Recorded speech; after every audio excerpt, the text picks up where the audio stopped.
नमस्कार सभी छात्रों का इस वीडियो में स्वागत है। कक्षा 8 हिंदी में पिछले वीडियो में हमने हमारे इकाई 5 है दोहे, तो उसमें हमने कबीर जी, रहीम जी और तुलसीदास जी के दोहे देखे थे, उनका अर्थ समझा था।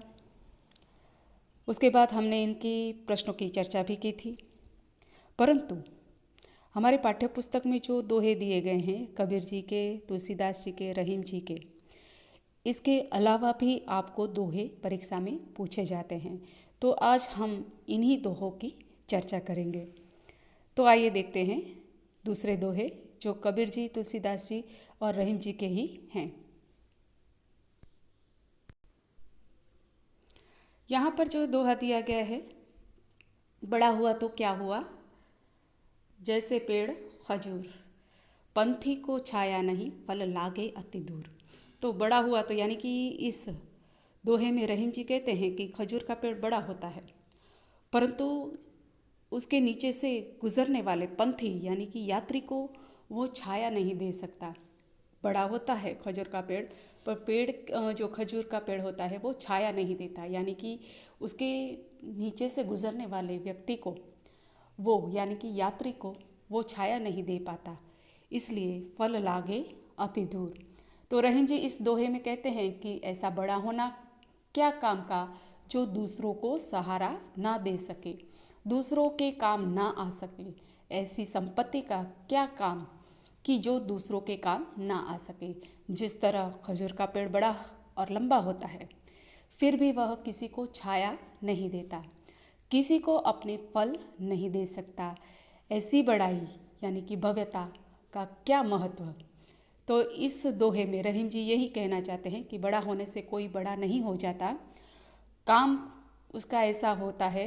कई लोग ऐसे होते हैं, छोटे लोग भी ऐसा बड़ा काम कर जाते हैं। तो इसी महत्व को बताते हुए रहीम जी कहते हैं कि बड़ा होने से कोई बड़ा नहीं होता, उनके कार्य से ही व्यक्ति महान बन सकता है। तो जिसके पास बहुत संपत्ति है पर उसके पास संपत्ति दूसरों के देने के लिए उसका मन नहीं होता है, तो ऐसे व्यक्ति खजूर के पेड़ की तरह होते हैं। तो इस उदाहरण में खजूर का पेड़ लिया गया है और पंथी को खजूर के पेड़ के नीचे से छाया नहीं मिलती है, तो इसी प्रकार ऐसी बड़ाई यानी कि भव्यता का कोई महत्व नहीं है। आगे देखते हैं।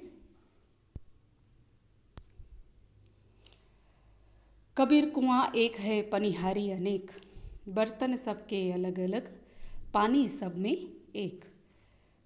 कबीर जी कहते हैं कि कुएं में गांव के सभी लोग पानी भरते हैं।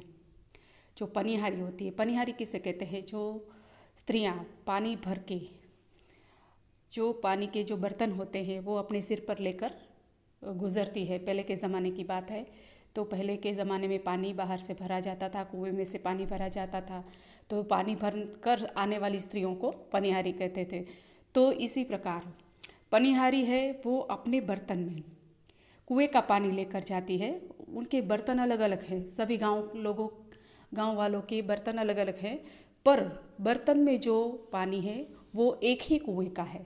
तो कबीर जी ने इस छोटे से दोहे में गहन बात बहुत आसानी से समझाते हुए कहा है कि वे कहते हैं कि जिस तरह कुएं की पनिहारी के बर्तन अलग अलग होते हैं, मगर उसमें भरा हुआ पानी तो एक ही होता है, ठीक उसी तरह परमात्मा एक ही होता है, पर उसकी उपासना यानी कि प्रार्थना करने वाले लोग अलग अलग धर्मों के होते हैं।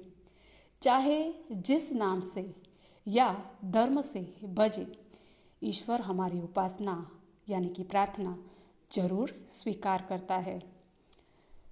तो इस कुएं में से पानी लेकर बर्तन, अलग अलग बर्तन में पानी भरने के उदाहरण के द्वारा कबीर जी यही समझाना चाहते हैं कि चाहे अलग अलग धर्म के लोग हो, अलग अलग धर्म के लोग अलग अलग पूजा घरों में सबने बांट लिया है, पर ईश्वर सबके एक ही हैं।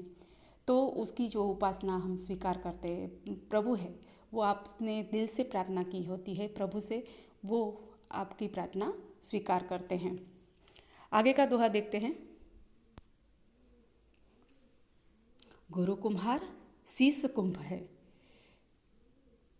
गढ़ी गढ़ी काठे खोट, भीतर हाथ सहार दे, बाहर बाटे चोट।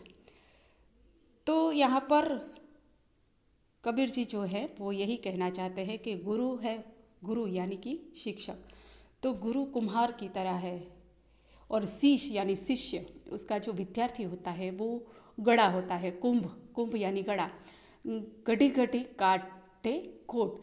तो जिस प्रकार से कुम्हार जो मटका बनाता है तो मटके को बहुत ही बार बार वो मिटाकर उसे आकार देता है, सही नहीं होता है तो फिर से उसे मिटाकर फिर से उसे आकार देने की कोशिश करता है और फिर आकार देने के बाद उसे पकाता है। तो भीतर हाथ सहार दे यानी कि मटके के अंदर जो कुंभ बना है, कुंभ के अंदर अपना हाथ का सहारा देकर बाहर से उसे चोट देता है जिससे मटका पक्का बने। तो इसी प्रकार इसी उदाहरण के द्वारा यही कहना चाहते हैं कि सच्चा गुरु कुम्हार के समान होता है जो अपने शिष्य को मिट्टी के गड़े की तरह बाहर से चोट पहुंचाकर गढ़ता है, मगर भीतर से वही गुरु हाथ का सहारा देकर उसे योग्यता रूप में डालता है, उसके आज्ञा रूपी कढ़ंगेपन को दूर करता है।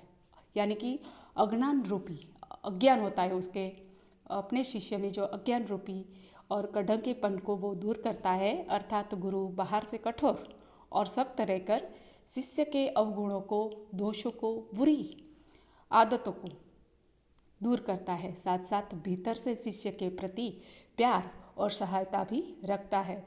बाहर से कठोर मगर भीतर से कोमल, यही सच्चे गुरु की पहचान है। तो सभी गुरु यही चाहते हैं कि उसका शिष्य उससे भी बड़ा बने। तो इसी प्रकार जो गुरु होता है वो अपने शिष्य को चोट पहुंचाकर उसके अंदर जो भीतर यानी कि उसके अंदर जो बुराइयां हैं, दुर्गुण है, उसको दूर करने की कोशिश करता है और सद्गुणों को अंदर यानी कि सद्गुणों का विकास करना चाहते हैं। यही सच्चे गुरु की पहचान है। तो यहाँ पर हमने 3 दोहों के अर्थ देखे और उसका सरल अर्थ समझा। इन्हीं दोहों के आधार पर अगर आपको परीक्षा में पूछा जाए तो आप सरलता से लिख सकते हैं। तो यहाँ हमारे दोहों का अर्थ विस्तार है वो पूर्ण होता है। यही दोहों को आपकी नोट में लिखना है। चलो बच्चों, बाय।